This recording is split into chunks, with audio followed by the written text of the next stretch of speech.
Kremlin of Smoke, Chopin, in the Faubourg Saint-Germain, winter 1831.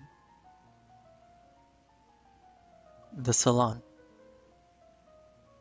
The swan's neck of the teacup, her black vizard plunged under wing, conceals her face, like a modest coquette who can't bring herself to look up at the honored guest, as the silver hammer of the tea service practices chings and runs of triplets, and the tea steam hangs phantom chrysanthemums on long evaporating stems in the air of the winter apartment. The guests, having gathered for games, for mimicries, for gossips, intricate, expensive inventions, crowd toward the pianist who, leaning forward, clasps his hands like a child's prison for butterflies, to begin a tale, perfected in his room, of his reception on a tour in the South, where they had hired a sedan chair with servants to bear him to the theater, like a captured king from a remote Saxon metropolis, and then killed him in the reviews. A smashing joke, and his hostess snaps her fan shut when she laughs.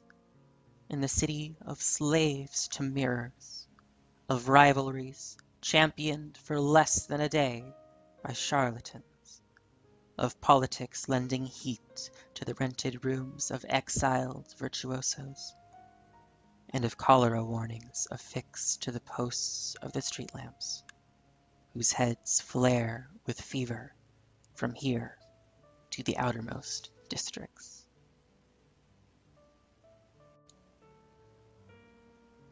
Warsaw, 1820. The year of childhood's sick bed strewn with novels, his mother being addicted to the romances of Rousseau, although she called them packs of lies. When 4 o'clock's dim lamps beatified with crimson gilt the borders of the pears and crescent cakes she brought to usher in the time she set aside to waste with him in blissful episodes of idle talk each day during his fortnight's influenza. They shuffled cards in slow collapsing bridges and dealt out suits like secret city factions whose spreading fans could hide conspiracies for dealing heavy blows to czars at tea time. And once, the household clocks passing the news of 5 from room to room, when she stood up to put away the cards and cold tea, he, wishing he could keep her there with him, thought to detain her with interrogations, and, sinking back to watch the rushing heights of falling snow beyond the window glass, began by asking her, "Where is the snow from?" The Salon. And overarching the cream cakes, the pale-skinned meringues, and the candied violets arranged among the bibelots of the old Legitimus Bourbons, the pipes and cigars of bespectacled millionaire guests fling a Kremlin of smoke overhead, dome upon dome, rising up to the mauve-tinted heaven of trompe-l'oeil clouds, as Chopin, stolen from the Comédie by the piano gods, with a tablecloth over his shoulders, enacts My Viennese Laundress. He points to the imaginary trays of the French sausage-maker's shop-window display, and quavers in an indignant contralto, "Ah, those sausages were ground from dogs and alley-cats, mein Herr, und the remains of guillotined aristocrats." Dome upon dome, from which orders issue to plunder his childhood home, while here the hostess lifts her hand, at which high sign the grand piano is rolled in, its curving wing unfolded, like a great black butterfly that slowly sails toward charades by candlelight across the polished chasm of parquet. Warsaw, 1820. He thought She hadn't heard him, seeing how she stopped, as if enchanted, hands outstretched and frozen half in flight above the cards. Her profile turned 3/4 toward the glass. A statue, stolen from last summer's game of statues, when his great-aunt's hand composed the winning title for his mother's pose, as Time, caught in the act of listening outside the walls of music. Then he heard it. The dreaded, spectral carriages of thunder rolling toward their house, like the Grand Duke Pavlovich coming to fetch the prodigy in an amusing minor act of war. Subjection in the form of flattery heaped on the Polish people's little star, scavenged from Warsaw's cultural debris. A star still at the age whose wishbones bleach, forgotten in the dining room armoire. The age of funerals held for nightingales. But then, when she resumed her task again, she answered neither "What?" nor "I don't know." Rather, turning her profile from the glass that cut in half the slowly building drift, like the cross-section of an empty palace, she answered him, "The snow? It comes from Moscow." Chopin's apartment. His irritation at the threshold's creak beneath the servant's foot this afternoon had seemed rather enacted than experienced. His petulant rebuke, the spectacle in which it seemed he played it to the hilt. An exiled master, flown into a passion, who'd fled a 9-year-old's piano lesson to lock himself upstairs into his room.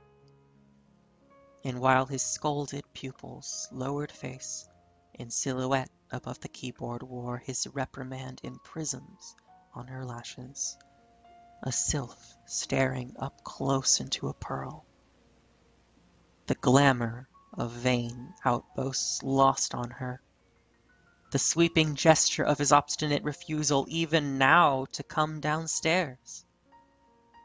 A tantrum nearly comical, except his struggle to restrain his brimming tears, an effort to choke back his wish to blame her, threw him back onto his couch, forceful as if self-pity could foreguess how, from the 4th-floor window of a house in Warsaw occupied by Russian soldiers, the soldiers on a lark have seized and hurled, as if thunder itself turned visible, Chopin's piano crashing to the street, and burned the wreck.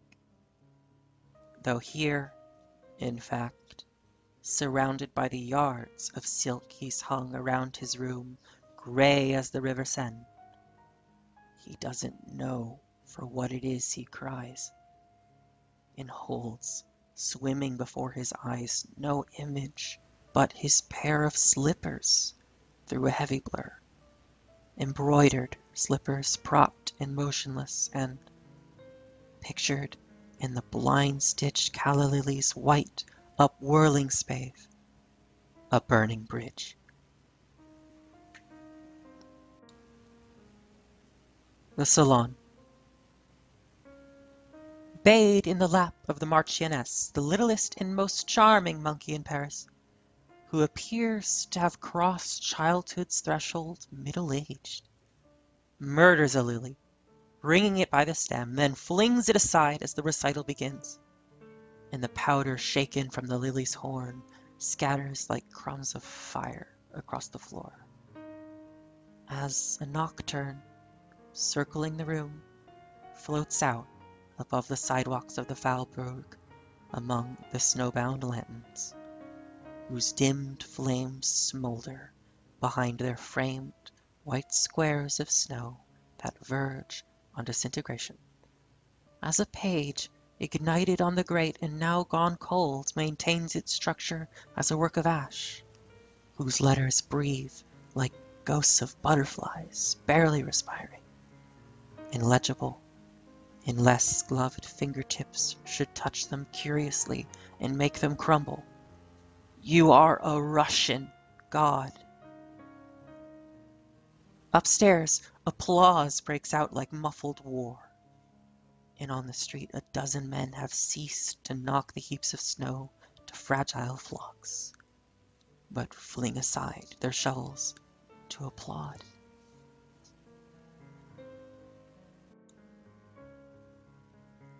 Warsaw, 1822. There, the beloved pelican, dressed in a shredded frock coat, with a purplish nose and the lavender lopsided wig, got her to steal from King Stanislav's auctioned-off wardrobe, would, mid-lesson, the better to emphasize his points, arise into a carpet-slipper quadrille and wave his stick in lightning shapes before the boy.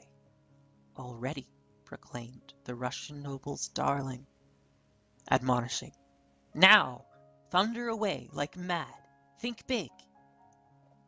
The professor, who, at the close of their final lesson, had counted off on his once famous fingers the 5 things every pianist must remember. 1. To ignore the unthinkable folly of Weber.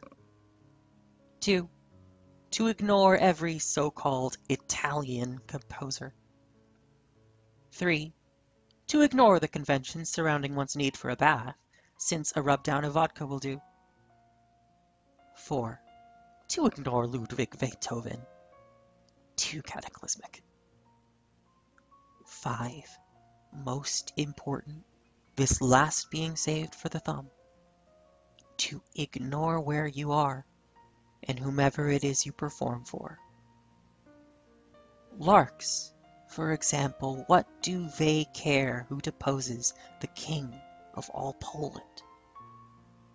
I needn't say I refer to the viceroy. May he and his uncles and aunts and his furthest descendants, however remote, burn forever. But the larks will give tongue to a phrase neither Polish nor Russian, and do so as freely from the branches of trees in the private park of the arch-fiend as in your mother's kitchen garden, son. And what are their motives for singing? Turning his hand slowly over to empty out nothing.